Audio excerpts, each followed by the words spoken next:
Okay. Welcome tonight. This is our last webinar of the semester. This is our last, really our last week of the semester. So I'm going to mute y'all.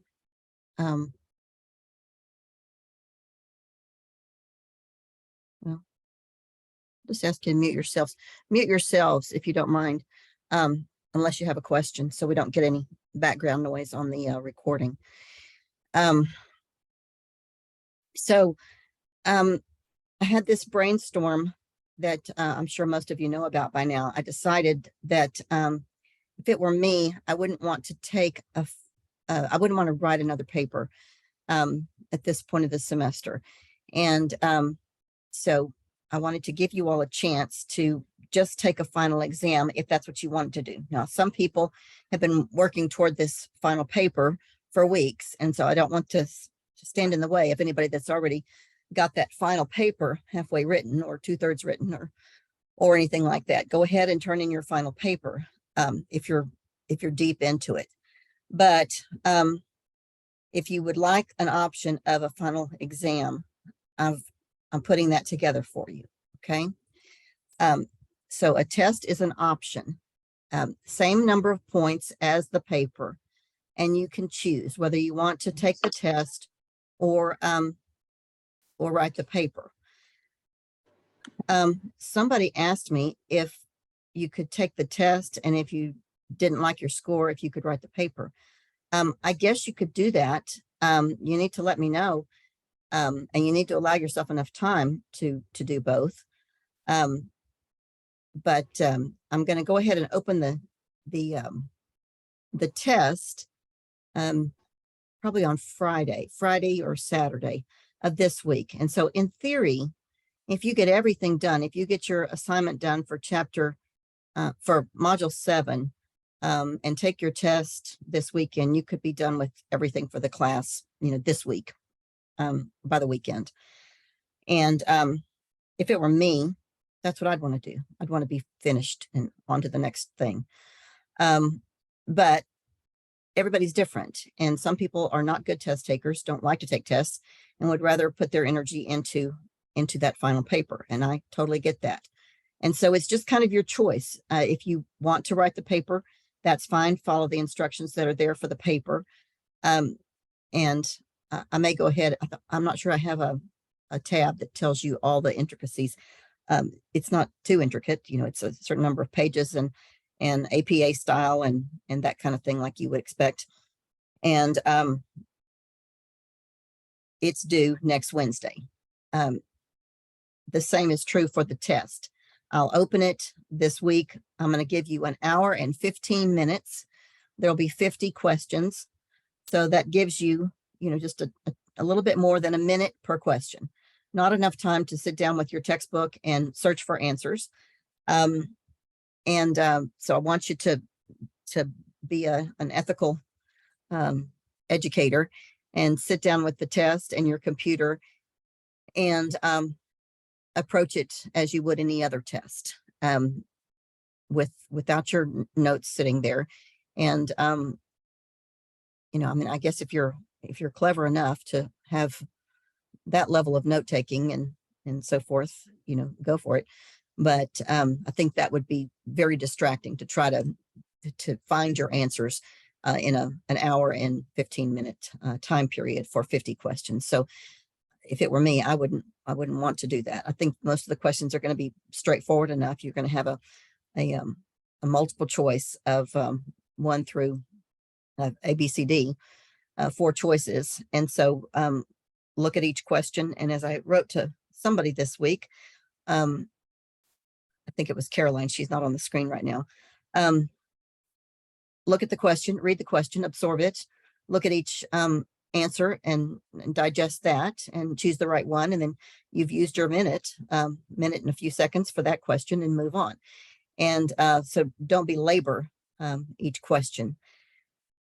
If you're the kind of test taker that needs to chew on it, and then, make a list of the questions that you want to come back to, then the test is really not your best option. Write the paper. And just remember that the test wasn't even a choice for you a few days ago. So you were going to write a paper anyway, and look at it that way, that this wasn't even a choice until just a few days ago. So that's a little bit about the test. There are 15 chapters in your textbook. We certainly paid more attention to the first, well, almost 10 chapters or so. And then we're looking at 11, 12, 13, and 14 tonight. We looked at 15 a little bit earlier in the semester. That's GT. But even though GT is considered part of exceptional populations, I don't give it quite as much emphasis as I do the disability chapters. And obviously what we're going to look at tonight, we're not going to give near as much time to, just a kind of a smattering of these populations tonight. So what I'll do is take each of the modules and get about 7 questions or so out of each module. So that's the way that the test will be constructed. And like I said, everything will be a multiple choice. So look at it like that. At the end of our time together tonight, somebody remind me, Lindsay, remind me that if you watch the webinar tonight, I'll give you a hint to some of the right answers. Okay. Yes, but you got to watch. Okay. yes, But so before we close tonight, remind me to do that if I don't remind myself already. Okay. I don't want to forget and close out without giving you that little hint. Okay. So let's do we have any questions about anything else before we start on chapter 11? Anybody? All right, I'm going to share my screen and we're going to begin with chapter 11. And chapter 11 is about our deaf and hard of hearing population. And all of these that we're looking at tonight are our lower incidence populations. And so we're going to talk about those. You know, if I'm teaching in a regular long semester, I give an entire class period to each one of these in a long semester. But this is obviously the condensed version. So we're going to give about 15 minutes to each one. And then your it's up to you to do the hard work. But it's important to know that and I don't know if any of you on the screen tonight have loved ones, friends that are part of the deaf community, but the deaf community is really unique amongst our disability populations in that they sort of stand apart, have a difference from any of the others. The autism community is moving that direction. And those of you who have been tuning into the webinars are learning something about me and my history as a special educator. And so some of my biases bleed over here and my history as a special educator for a really long time now. But I've seen lots of trends come and go in special education. The one that I've seen in the deaf community has been there it's been there, you know, long before I became a special educator. The deaf community sees itself as separate and apart and not suffering from a disability.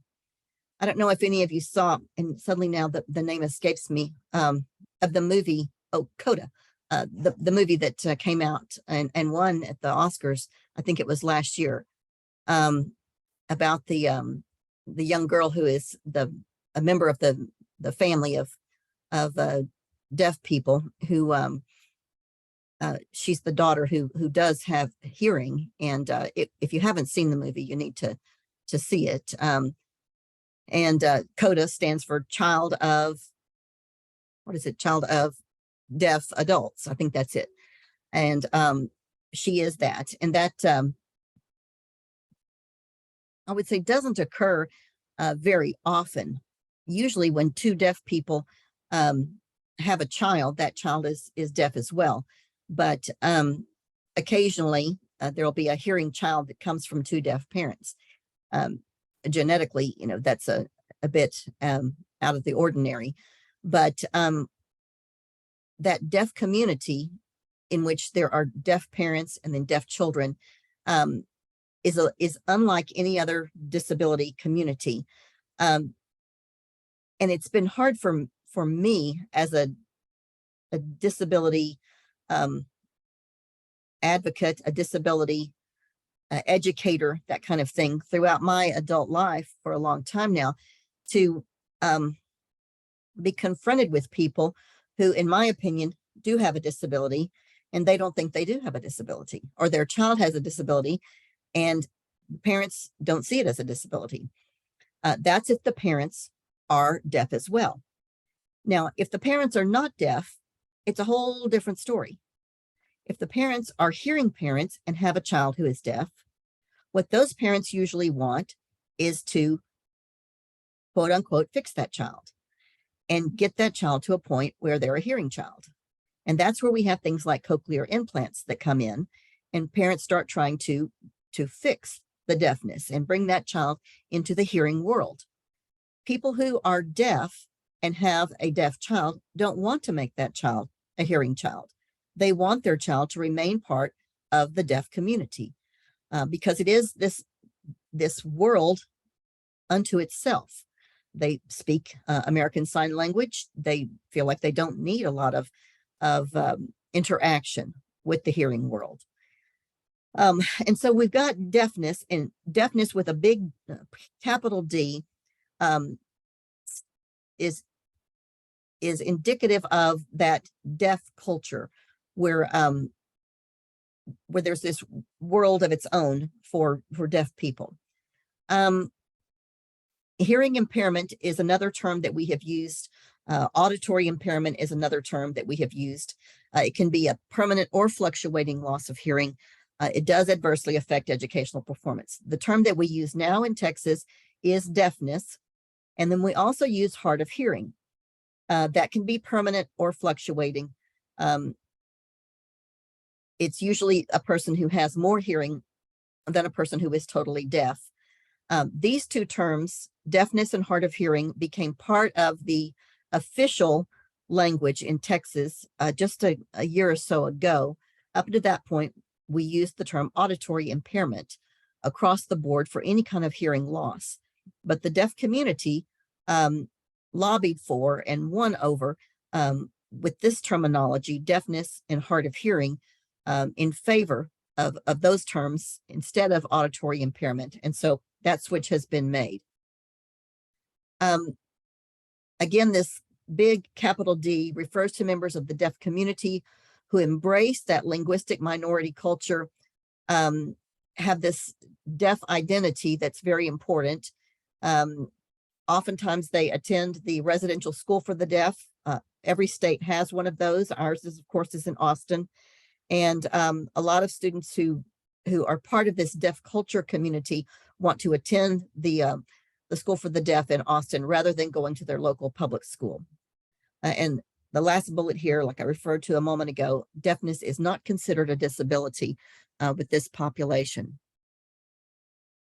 I had a student in my summer class, which is my severe disabilities class, 2 or 3 years ago, who was part of this deaf culture herself. And she was working on a master's degree in special education at our university. And she had an interpreter who helped her throughout the course. But the course was exactly like this one. It was an all online class, and I did a weekly webinar. And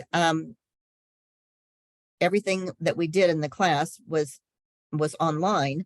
And then the webinars that we did, of course, I closed captioned them for her. She did participate in the webinars, but it was a very unique experience. It was interesting too to me that I don't know that she ever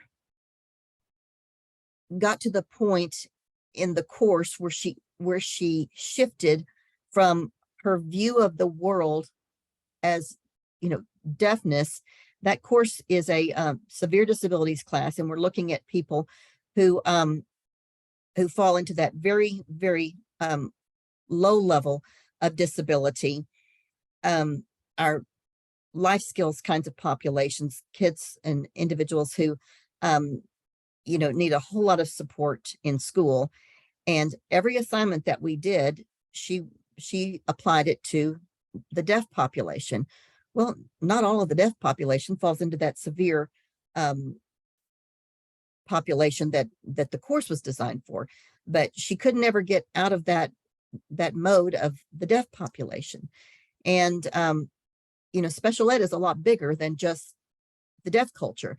And so it was a difficult kind of a disconnect with this particular student. I don't think she wanted to see beyond just the deaf culture. And it was really my first encounter with somebody who was that entrenched in this deaf culture identity. Prevalence of hearing loss is listed here. As you might expect, this is the one category that can grow over time. It's because of people like me who are adding to this population of people with hearing loss over time. It gets bigger than just the school population. Those of us who listen to too much, Aerosmith or Led Zeppelin or whoever it might be back in the day.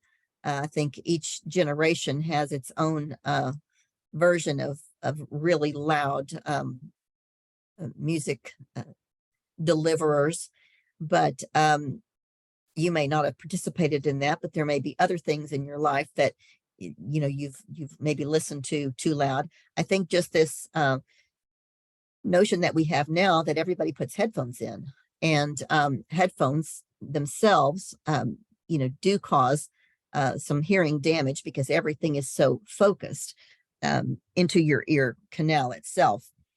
It is a small portion, though, that we're dealing with in schools who actually do have hearing loss. So what's the cause? Well, it can be a congenital cause. It's present at birth, something that happens before a child is ever born. The next thing on this list is it can be acquired, or what we call adventitious. We also have this in our visual impairment that we'll look at in just a minute. It can occur after birth for one reason or another. It can be, and we want to divide it into these next two groups, prelingual or postlingual. And this is very important with the deaf population because if it occurs prior to the acquisition of speech and language, it's a much different ball of wax that we're going to have to deal with than a postlingual acquisition of hearing loss. If it occurs postlingual, then the student has a huge leg up on that whole learning of subjects in school if they've got speech and language when the hearing loss occurs.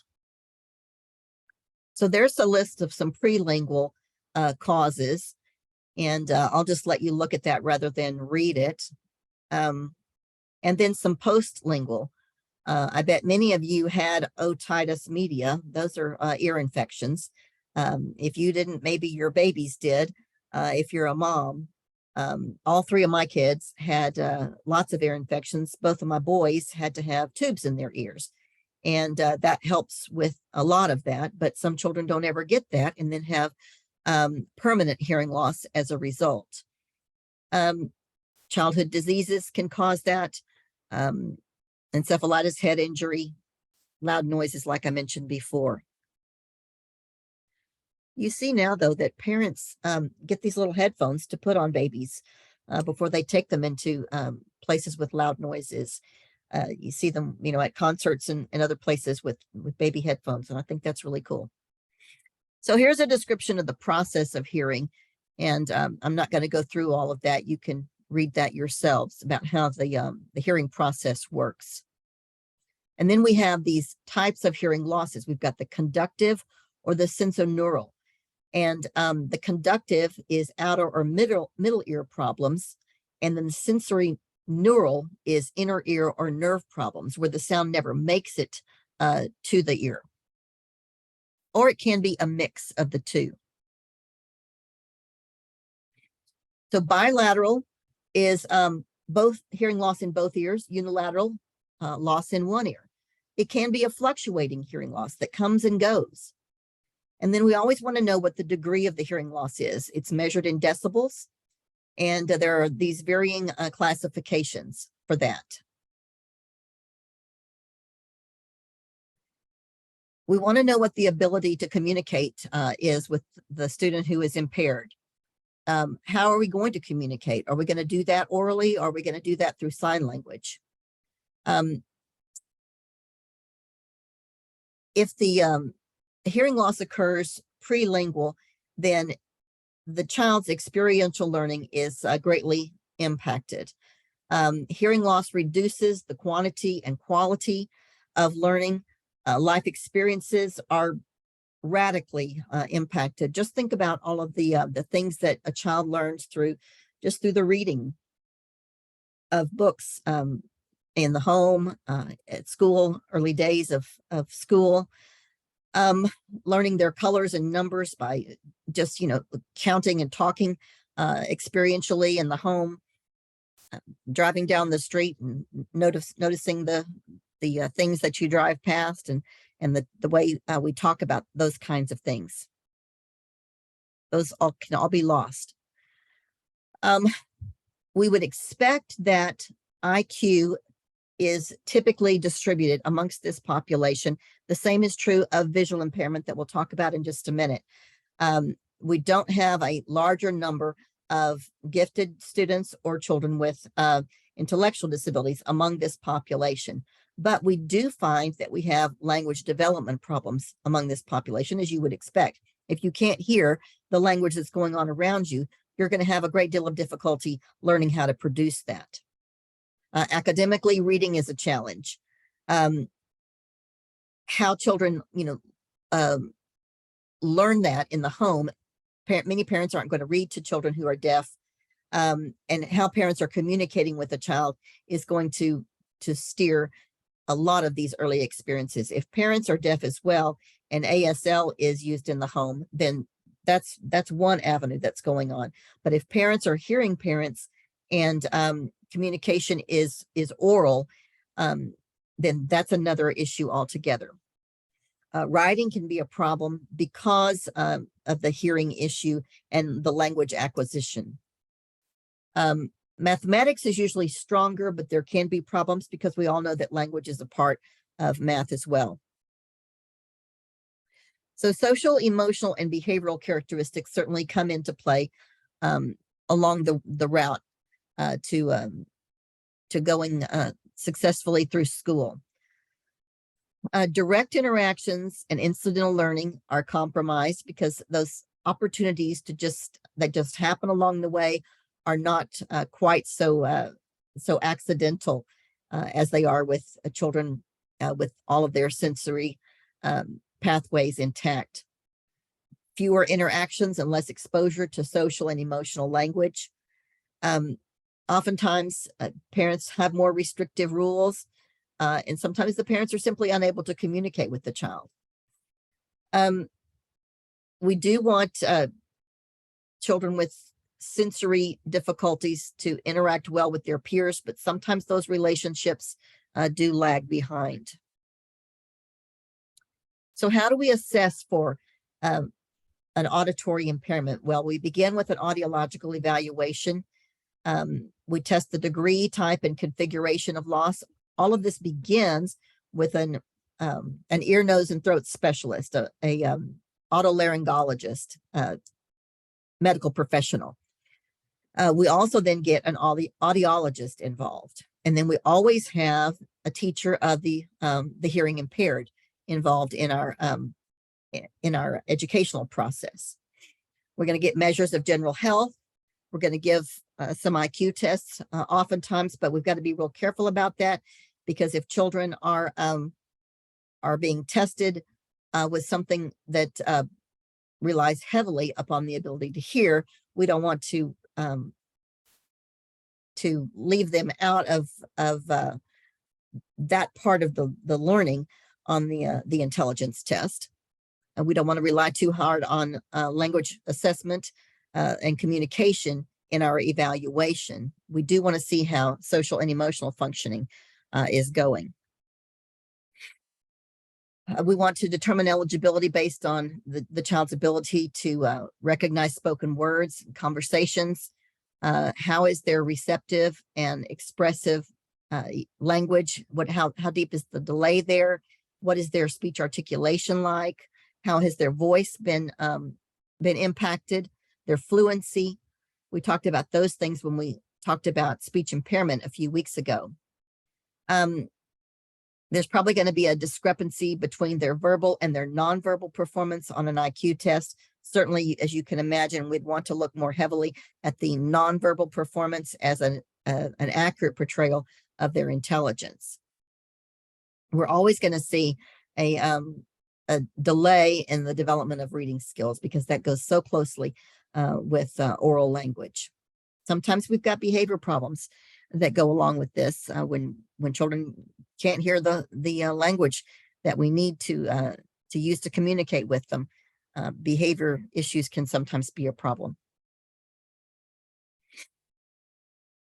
So we've got to then determine the best placement for a child with a hearing impairment. We've got to involve the teacher of the auditorily impaired, determine what their linguistic needs are, where's the best place for them. Like I said, a lot of people who have hearing issues in the family may want their child to go to the School for the Deaf in Austin. And they may want to do that when the child is very young. That resource is available for children, as young as kindergarten, first grade. That is a residential center there. So children would go there and live in a dormitory situation, which is hard to believe, that some children would leave their family situation when they're very young like that, but it does happen. And we have that here in Texas for both the visually impaired and the deaf population.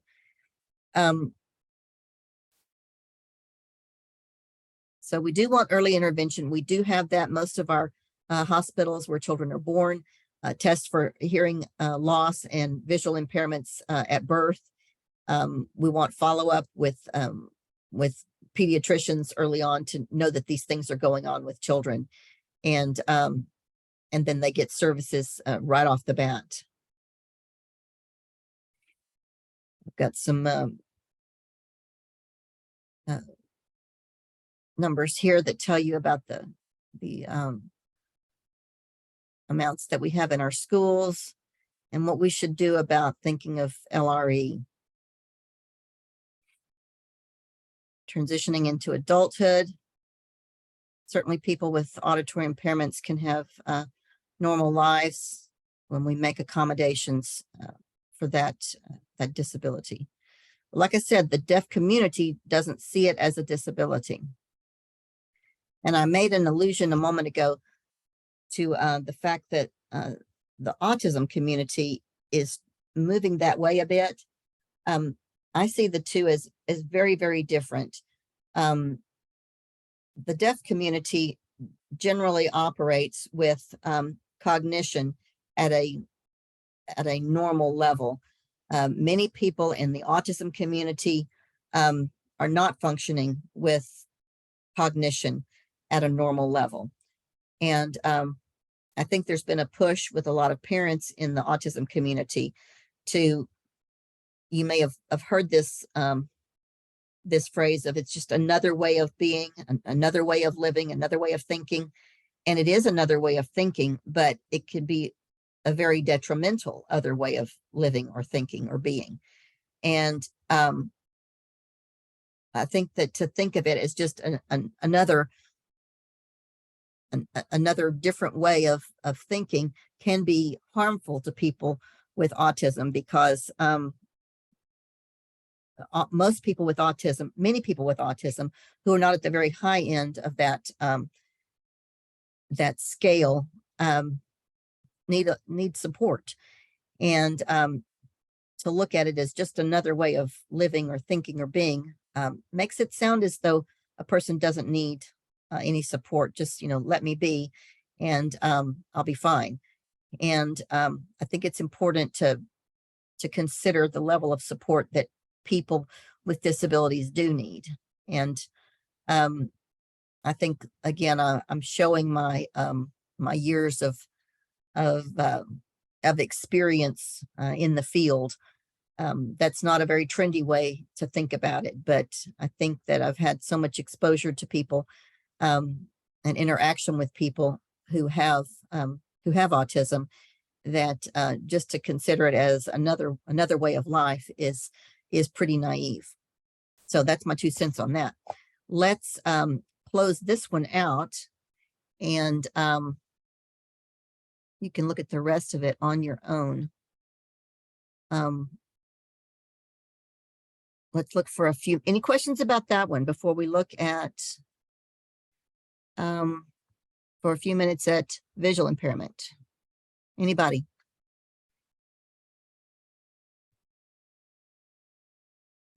Okay. Here's visual impairment.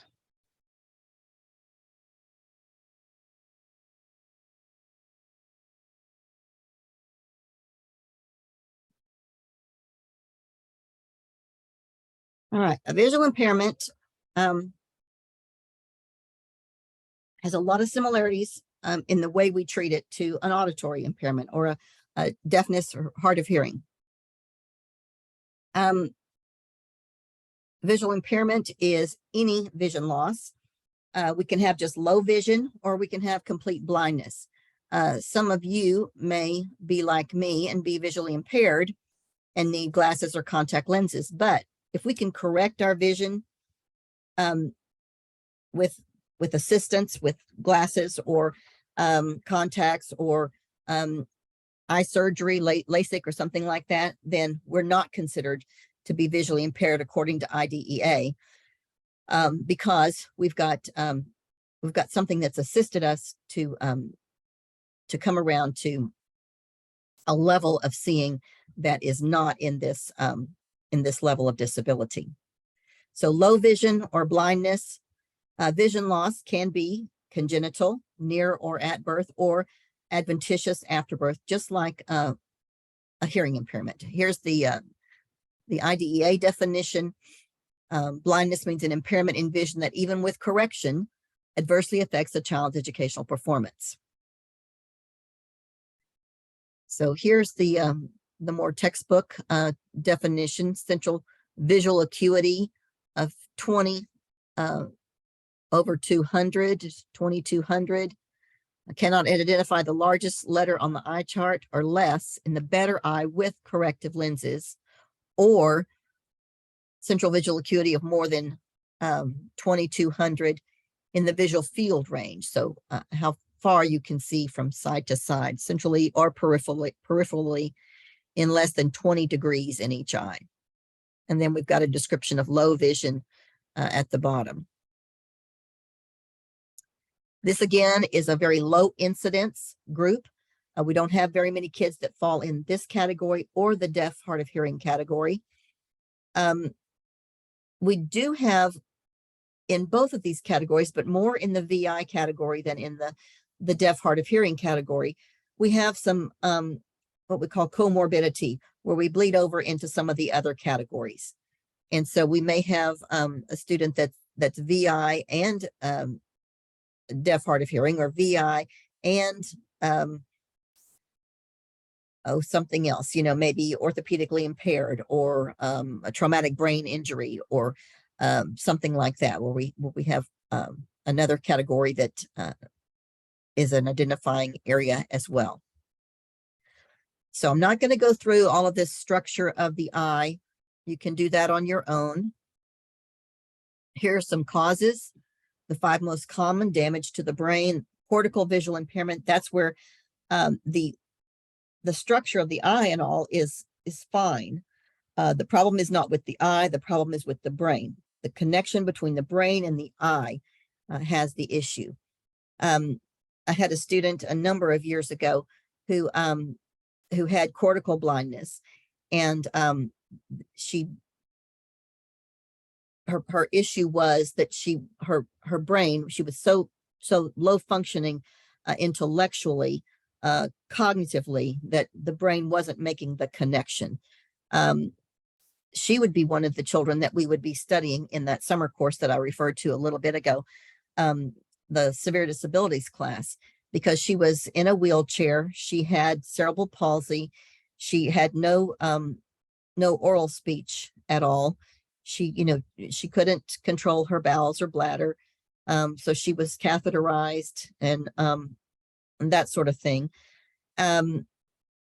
She couldn't control any of her muscle movement, and her vision didn't work as well. She had a G tube for feeding because she couldn't swallow. So she was extremely intellectually impaired, which the brain controls all of those things. So when the brain is very damaged, all of those sensory issues and muscle movements and control of all of those important functions of the body start to react. Retinopathy of prematurity is another issue that can cause visual impairment when a baby is born prematurely and the eyes haven't finished forming all that they need to form. Optic nerve issues, albinism, when children don't have the pigmentation that they need throughout the body, that can cause underdevelopment in the retina. I've known a number of children in our special ed programs across the state where I have worked, where albinism is the reason for their placement in special education for their visual impairment. And optic nerve atrophy. We also have some of these things: strabismus,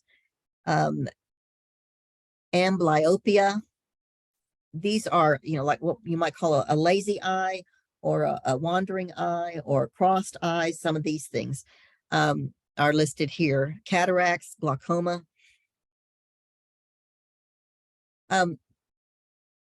Rarely is there, sometimes an intellectual issue is going on there in a small group of the population. Usually, the IQ is intact. If the cause of the visual impairment is one of these that we just looked at. But certainly visual impairment can restrict mobility. It can limit interaction with and control of the environment. It limits socialization. A full range of cognitive abilities, sometimes reading and writing, obviously, are impacted. But we've got lots and lots of tools at our disposal for helping kids with visual impairment. And we always involve a VI specialist, a visual impairment teacher is always involved. That's a requirement by state law that a VI teacher be involved with all kids who are eligible for special services because of visual impairments. And so we can teach Braille. We can teach the Nemeth code for math. We've got lots and lots of assistive technology for kids that have visual impairments. We have magnifiers for kids who have limited vision, books on tape, CD, all kinds of things that are really quite cool. We've got to be aware, though, of the social, emotional, and behavioral things that go along with limited vision. It's hard to make friends when you can't see. So we've got to help kids with that. Sometimes difficult to express their feelings, facial expressions. They don't understand, what's going on because they're not able to make eye contact. So we've got to sometimes teach some of these sorts of things. They may be socially immature.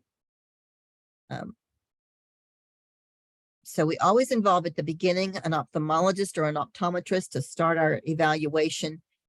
We do a functional vision assessment, and then we do what's called a learning media assessment. The VI teacher helps us with that, so we know the best way to teach the student. These children are also involved in our early education programs because we want to get this evaluation underway when the child is very young and get them identified at an early age. Here's a list of the different models that most districts use. And in Texas, we use the itinerant teacher model. We have VI teachers that move around from school to school with a caseload of students who are VI. And that's the way most schools in Texas manage their VI population. Listed here at the bottom, special classes in schools. We do have a few of those. And then, of course, we've got the school for the visually impaired in Austin that is the kind of the partner school for the deaf. And so if parents opt to send their child there, it is a residential facility for students who are blind or visually impaired. We want to have as much inclusion for our students with both auditory and visual impairments as we possibly can. Use our assistive technology devices and get them in regular classes. And I think we'll move on from that one and look at any questions before we move on. Okay, let's look at chapter 13 for a minute.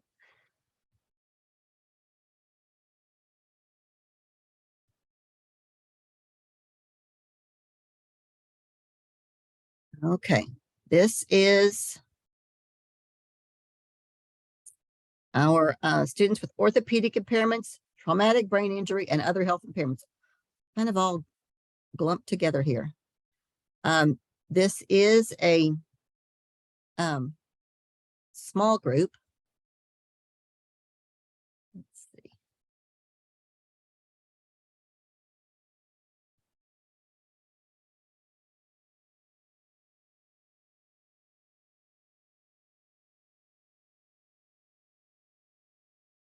Wait, nope.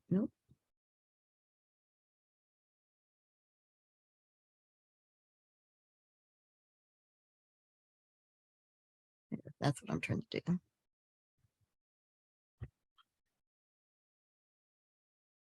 Small group, our OHI group has grown because that's where our ADHD kids are. And we've already talked about ADHD some this semester.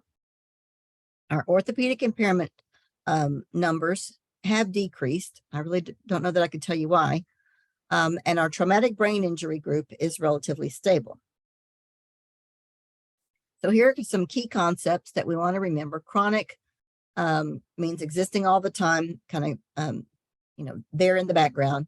We talk about that a lot with cerebral palsy. Acute, when something, occurs and it's really serious, but there's no treatment. I'm sorry, but there is treatment, possibly a cure. So it might come on and then we can treat it and it'll go away. Maybe childhood cancer. Progressive, when something gets worse over time, may lead to death. Muscular dystrophy is one of those. Cystic fibrosis is another one of those. Episodic, something like epilepsy that kind of comes and goes, occurs with intensity and then becomes dormant. Congenital, present at birth. Acquired, comes on after birth, like through an accident or something like that. So orthopedic impairments, a severe impairment that adversely affects a child's educational performance. It means congenital, an anomaly. A congenital anomaly is like a clubfoot, an absence of some member, impairments caused by disease. And then you've got a list there, something caused by something else like cerebral palsy, amputations, fractures, or burns that cause contractures. So some terms that refer to parts of the body affected. We've got monoplegia. That's when one limb is affected, as you might think as you look at this list. Hemiplegia, one side of the body. Paraplegia, only legs.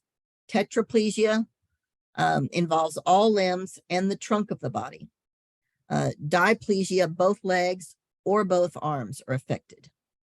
So these are the kind of things that you would see in a written report about a student that might come into your class. Here are some neurological disorders that are pretty common in schools. We've got cerebral palsy. That's a paralysis of the brain. That's what the term means. Now, a lot of people think that students with cerebral palsy are intellectually disabled, and that is not the truth. Some are, some are not. An intellectual disability does not always go along with CP.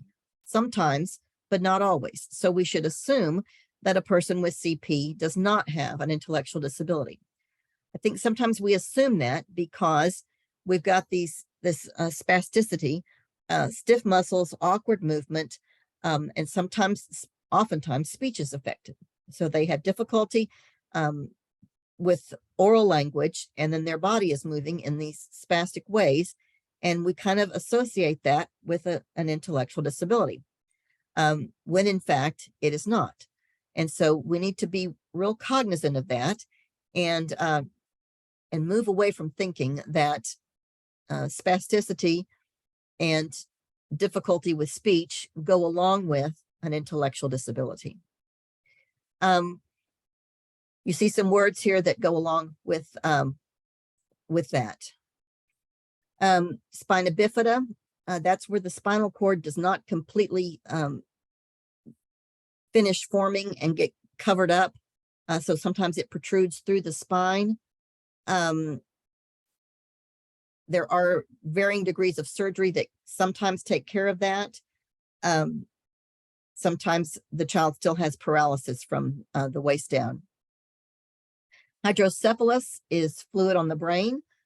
Usually the head is enlarged with that. Spinal cord injury.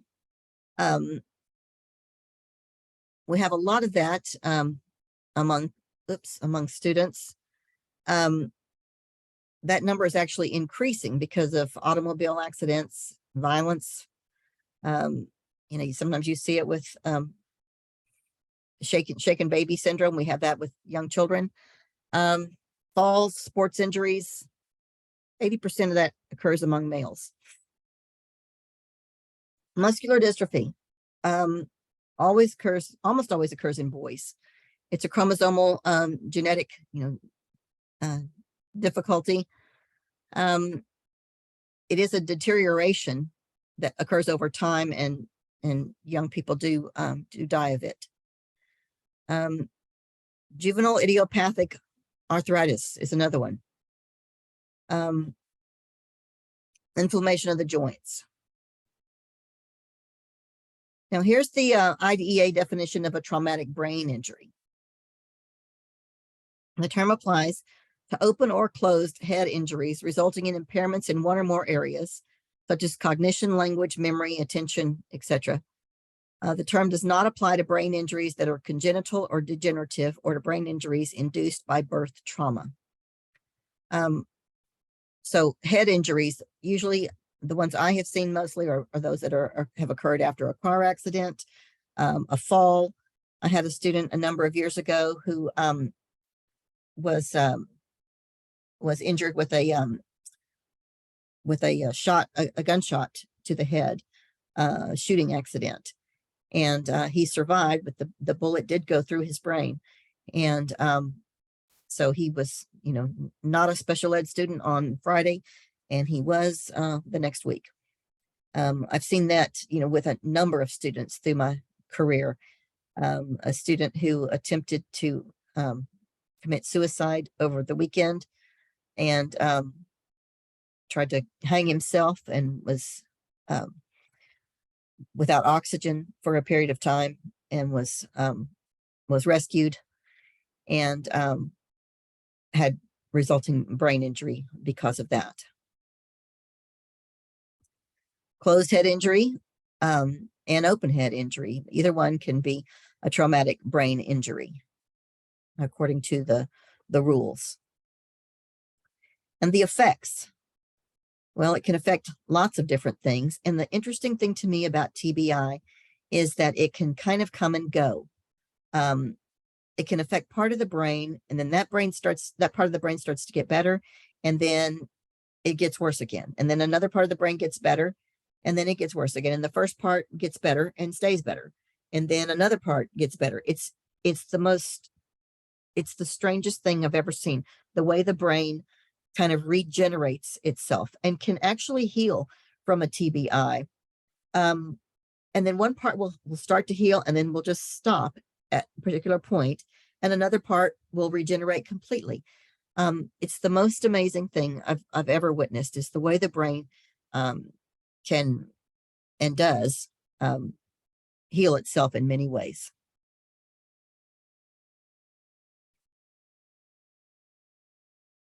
It is the most common cause of death and disability under age 21.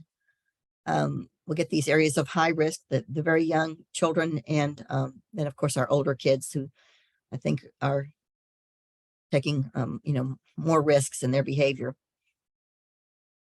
Boys to girls 2-to-1. Lots of car and motorcycle accidents, falls, assaults, shaken baby.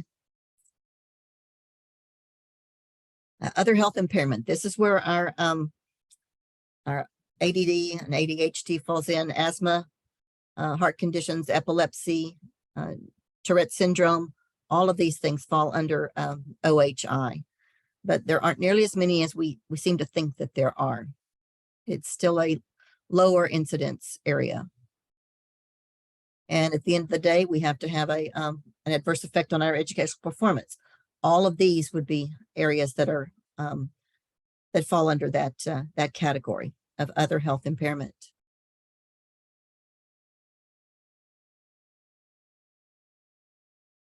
Epilepsy. We've got different kinds of seizures. Partial and generalized, tonic-clonic. We used to call those grand mal seizures.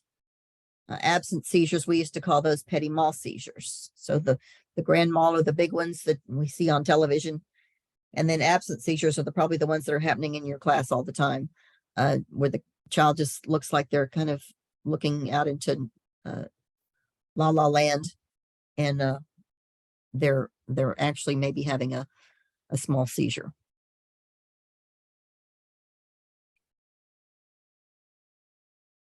So physical and health disabilities.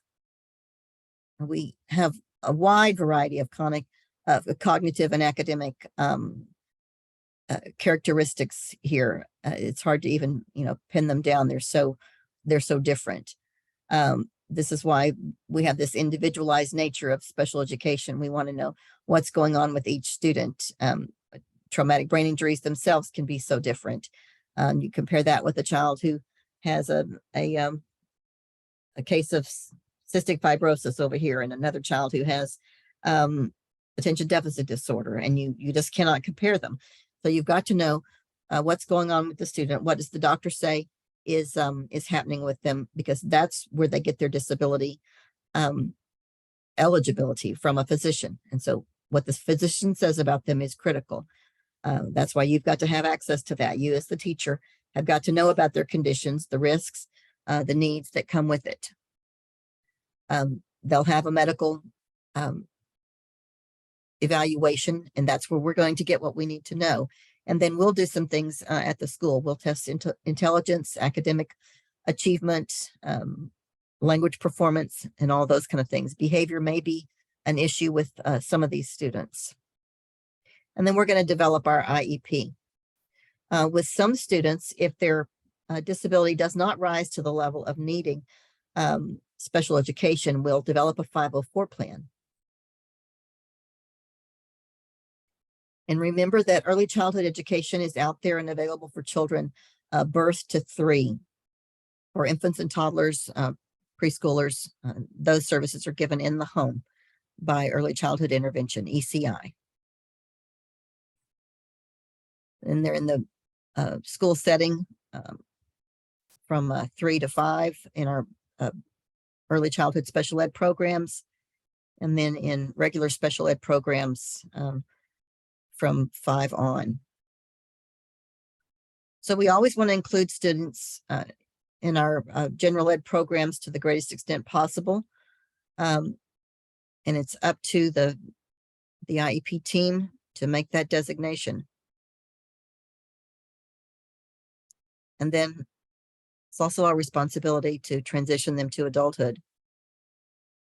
We don't just say bye-bye at the end. We make a plan. For some students with some of these disabilities, they may be in and out of school with hospital stays, other kinds of absences. And so we want to have a plan for those kind of re-entries back into school.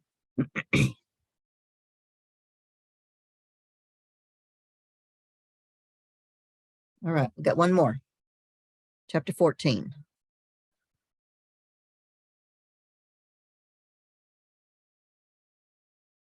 Any questions before we go to the last chapter?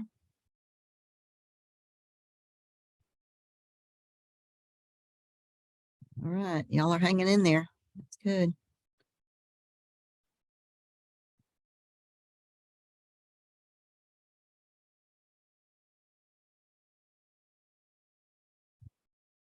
Okay, now this is our severe populations. It's important to note that our multiple disabilities category, we do have this category called multiple disabilities.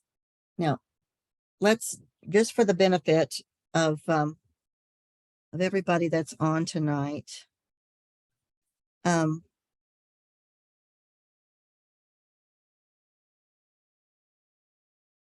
let's do a quick rundown of what the 13 disability categories are. All right. I've got a few of my diagnostician students that are on. So Lindsay, turn your mic on and you help me, okay? Okay. And anybody else that's on that knows a disability category, y'all chime in, okay? So what have we studied this semester? We've got somebody, we've talked about 2 or 3 already tonight. Vision impairment, We've talked about vision impairment. So that's VI. OHI, OHI, that's other health impairment. TBI, TBI. And we've got 13 of these folks. Say again, Lindsay. SI, Okay, that's speech impairment. That's 4. autism, We got autism. multiple disabilities. Okay, I'm going to put that at the end of my list because we're going to Okay. talk about that in just a second. So we got multiple disabilities that we're going to talk about here in a minute. Intellectual We got disability, intellectual disabilities. deaf, hard of hearing, We've got deaf and hard of hearing that we've talked about tonight. deaf blindness, We've got deaf blindness. We're going to talk about that here in just a second too. non-categorical early childhood, That's one we haven't talked about, but I'll mention it here in just a second. Non-categorical early childhood. We got the biggie. What's the biggie? Where most of our kids fall. SLD. That's right. A specific learning disability. Okay, we've got 2 more. What are they? Let's see. We've got orthopedic impairment. We've talked about that tonight. We've got one more. Oh, emotional disturbance. Thank you. Okay, so that's our 13 right there. Thank you, Lindsay, for helping me You're out, welcome. especially on the spot like that. That's our 13 categories.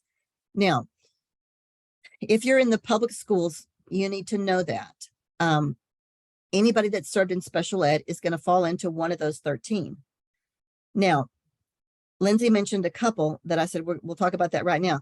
Non-categorical early childhood is just for children 3 through 5. And it's a real special little category that we don't use very much. And I would say, don't worry about it a lot. It's what the federal government calls developmental delay, but they use it for children 3 through 9. And in Texas, we don't have developmental delay. We have this weird little category called non-categorical early childhood. And a lot of districts choose not to use it at all. And they just use other categories instead of that. They use speech impairment, and they use emotional disturbance, and they use autism instead of using that non-categorical category for our little ones. So we've got a few categories that are very, very low incidence. Orthopedic impairment is low incidence. We don't have a lot of kids who have issues with parts of their body being impaired that limit their mobility, and that's all. But that is kind of the face of special ed. When we think about special ed, don't we think about kids in wheelchairs? We think about kids in wheelchairs, but that's a very, very small portion of our population. This other category that Lindsay just mentioned a second ago is deaf blind. Now that's a category, but it's so small that it's almost minuscule. It's our kids who are deaf and blind. Now, I always remember that as the Helen Kellers of the world, okay? Now, there's not very many of those, not very many people who fit into both categories of deafness and blindness. But to fit into that little bitty category, you got to have both. Now, one of the reasons we have that category, it's a designation that we use for record keeping, and it helps give districts that have children in that category some extra funding. So it's primarily a funding mechanism, deaf blind is. But we do have a few kids in districts who fit into that category. Some districts have nobody in the deaf blind category, but most of our larger districts will have some who have some deafness and some blindness. It's mostly our kids who are very seriously impaired and have lots of other things going on too, because there aren't very many people with both of those things happening. And then we've got this last category that I want to talk about for just a few minutes, called multiple disabilities. And it's a category, it says here at the top of the screen, no single category exists that's labeled severe and multiple disabilities. We don't have a category called severe disabilities, but we've got all these other categories. And then for this category of multiple disabilities, we're going to have kids who have issues going on in enough other categories that we need to serve them in more than one category. And so that's what this category is for. As you might imagine, it's also primarily here for some funding issues. When we've got kids who have so many needs, we want to make sure that they're not just getting that the district is not just getting a piece of funding for an intellectual disability, because they need a special aide who's going to help with diapering them and with feeding them and with changing their G tube every day, and with getting them on and off of a bus that has a lift, and maybe they need an aide that rides the bus with them because they've got maybe seizures going on or something like that. And so just having a label that says an intellectual disability and an orthopedic impairment, that's really not descriptive of that child. They've got so much going on. So we have this category called multiple disabilities. And here's what it says. Multiple disabilities means concomitant, that means happening at the same time, concomitant impairments that cannot be accommodated in special programs solely for one of the impairments. And so we've got deaf blind over here, which is one category. And then we've got this category. And we're not going to listen to the TASH definition. That's the severe handicap. We're going to listen to the one that IDEA says, because that's the one we have to pay attention to in schools. Okay, it's this very small group of people. And we have to have stuff going on in more than one category. And we have to have needs that bleed over from one category to another. So what's the cause of these? Well, we've got lots of them. And you can see a list here. Here's some prenatal causes. Here's some perinatal causes, and some postnatal causes. But these are the kids who have an abundance of needs, and they're extremely needy at home for their families, and they're extremely needy at school for the school districts. Usually the IQ score falls into the severe or profound ranges. As you can see there, those IQ scores are very, very low. They need longer to learn and more opportunities to practice skills. They need concepts presented concretely, and they have a lot of difficulty generalizing information. Here's how we're going to teach students in this type of category. We're going to teach specific skills in a direct and systematic way by breaking it into a very small step, one after another. We're going to prompt them again and again.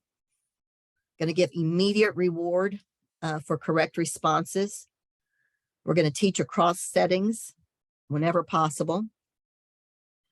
We're going to give meaningful access to literacy. We're going to motivate with activities that have lots of interest.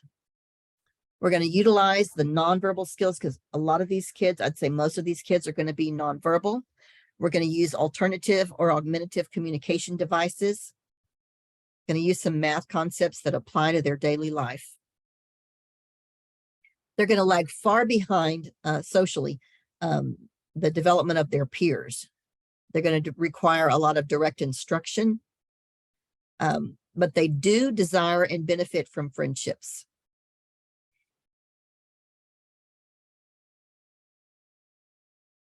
So assessment for instruction is difficult because oftentimes communication is very difficult. So these are not the kids that we're going to use typical instruments of assessment with. We're going to use something that's very problems based.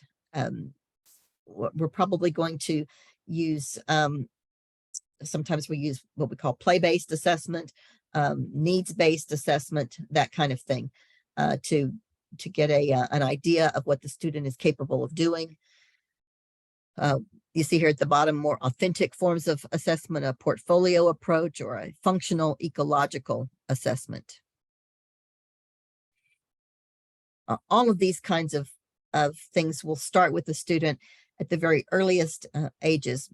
These students are usually identified, in the delivery room, if not before. And so their services are going to start immediately after birth, probably, while they're still in the hospital. I follow a few of these kinds of children and their families on Instagram, and watch their therapies, how they begin, right after birth, and continue on it into their the first few years until they get to school.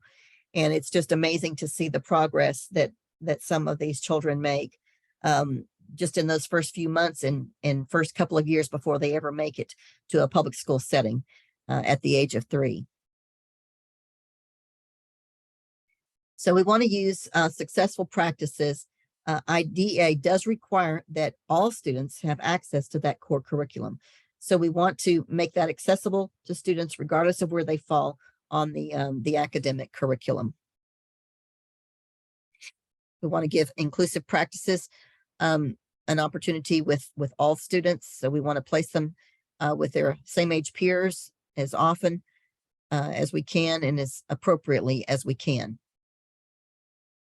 Most of these students have a lot of interaction with paraprofessionals, so we want to make sure that the paraprofessionals are well trained. And then provide good opportunities for transition into adulthood. I'm not going to read all this for you. You can do that on the slides yourself. It is interesting to see how families address some of these needs in very different ways. If you're taking the summer course with me, we'll have an opportunity to dig deeper into some of our populations that have a lot of these kinds of challenges. It's a fun course that we do in the summer. If you're interested in 5315, that starts in mid-June. So that's it for this class. If you're still hanging with me, that's good. And Lindsay, this is where I was going to ask you to remind me, but I remember myself. If you decide to take the test every question that ends in a 0, the correct answer will be C. Okay. So number 10 will be C. Number 20 will be C. Number 30 will be C. Number 40 will be C, and number 50 will be C. So there's 5 answers for you right there. I just gave you for free if you take the test. Okay. All right. Any questions? If you can't think of them now and you think of them later, you can let me know. Lindsay, you I got have one? Yes, ma'am? I have a 0 for my Module 7 discussion grade. Everybody got that for some reason, and I Okay. can't fix it. So when you complete your discussion and we grade it, that'll change. Okay.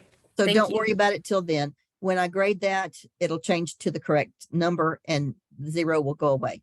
Okay. Unless you decide not to do the discussion, and then it'll stay a 0. No, that's not, I'm going to do that. I know you'll do it. I know you'll do it, but I can't make it go away unless you've done it and I grade it. Okay. Okay.